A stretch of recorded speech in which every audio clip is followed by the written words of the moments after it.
Mauricio y su silbido. Mauricio estaba agazapado entre los yuyos. Un airecito de poleo dulzón le ronroneaba dentro del oído. Ya debe estar por llegar, se dijo, y empezó a elegir entre las piedras del suelo la más abultada. La sierra verde y gris descansaba como un gatito enroscada bajo sus propios arbustos. Las vías del tren le hacían un claro entre la hierba. Pronto la locomotora pasaría como un escalofrío sobre el lomo de la siesta, y eso era lo que esperaba Mauricio. Ya viene, se dijo. Todos los días a la misma hora él estaba allí. Tomó bien la piedra y, balanceando el brazo en el aire, la arrojó con fuerza. ¡Toc! La locomotora negra recibió un fuerte golpe en la chimenea. Ella, la locomotora que se fumaba muchísimas chimeneas diarias, recibía de manos de Mauricio el golpe número 27. Venía silbando enloquecida como todas las tardes a la misma hora. A Mauricio le pareció que esa era la tarde anterior, o la otra, o la otra. Todas eran iguales. Pero esta vez no fue igual. Venía el tren.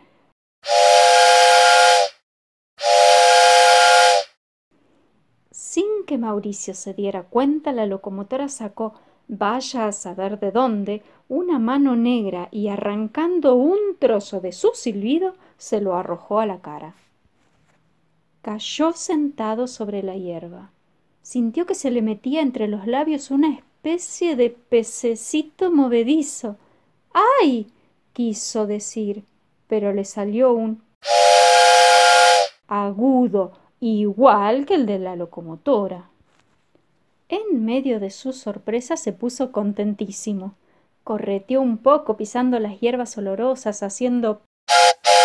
Después decidió jugar al tren y, tomando las vías por su cuenta, se golpeaba las nalgas, galopando en una mezcla de tren y caballo blanco.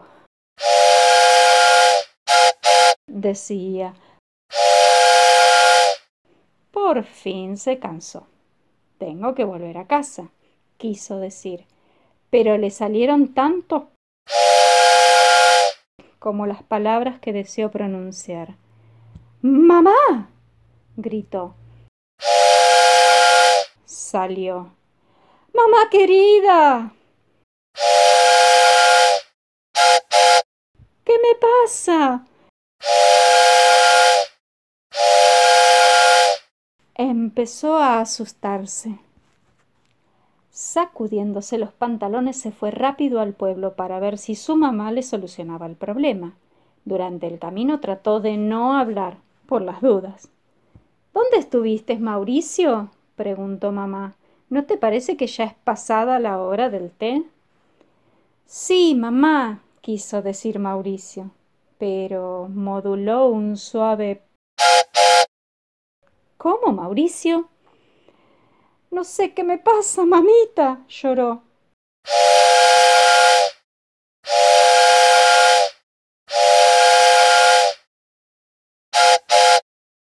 ¡Mauricio!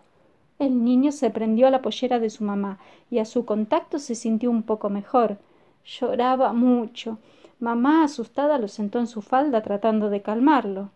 ¿Te duele la garganta? Habla, por favor. La locomotora, mamá. Mauricio, por favor. Mauricio, creo que voy a castigarte. El niño desesperado le pedía un geniol, pensando que eso podría curarlo, pero su silbido era tan hermoso y tan fuerte como el de la locomotora negra.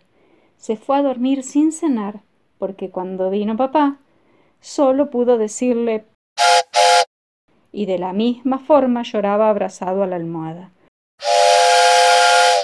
Decía, no puede ser. Pero el verdadero problema fue al día siguiente, cuando papá no quiso entender razones y lo mandó a la escuela con la colita algo colorada.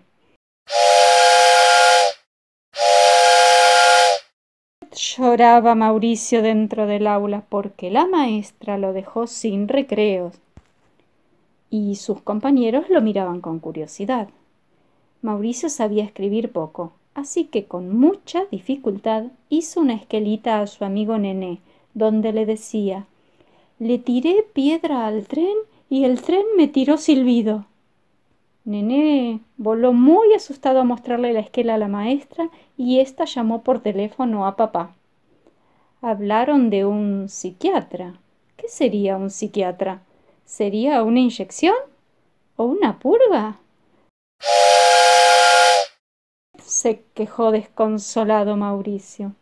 Ese mismo día decidió irse de su casa. Extendió sobre la cama un repasador de la cocina y puso allí su álbum de figuritas, 2 manzanas, un pedazo de pan y un hermoso libro nuevo de lectura. Sin que nadie se diera cuenta, salió por la puertita de atrás y se dirigió hacia el campo, acercándose a las sierras, sin rumbo fijo. Cuando se encontró con el linchera tuvo miedo, pero pronto vio que era un viejito color castaña que sabía muchas historias. Había hecho una enramada e invitó a Mauricio a quedarse allí. Le importó muy poco que el niño no hablara. Ni siquiera se sorprendía cuando se escapaba uno que otro. «Son cosas tuyas», comentó. «Cada uno tiene su propia vida». Y tomaba mate amargo con alegría, como quien da un beso en cada sorbo. Mauricio aprendió a tomar mate. Oyó una infinidad de historias de animales y de duendecillos del campo. Se enteró que las sierras estaban llenas de ellos, pequeños seres traviesos, vestidos con capuchitas rojas, que se escondían entre las piedras y en el hueco de los árboles. En cuanto supo de la existencia de los duendes, se puso a buscarlos desesperado. Quizás ellos, con algún poder mágico, pudiesen devolverle sus palabras perdidas. Exploró los huecos, levantó las piedras, metió palitos en los agujeros del suelo. Y nada. El viejito lo miraba y lo dejaba hacer. Él siempre conseguía comida misteriosamente, y Mauricio lo supuso en contacto con los duendes de las sierras. «No los busques más», le dijo un día el linchera. «Ellos no podrán ayudarte. Cada uno debe resolver sus propios problemas. Hay que empezar por buscar la causa y no lavarse las manos recurriendo a mamá o a los duendes». Mauricio no comprendió bien lo que le dijera el viejito. Preguntó.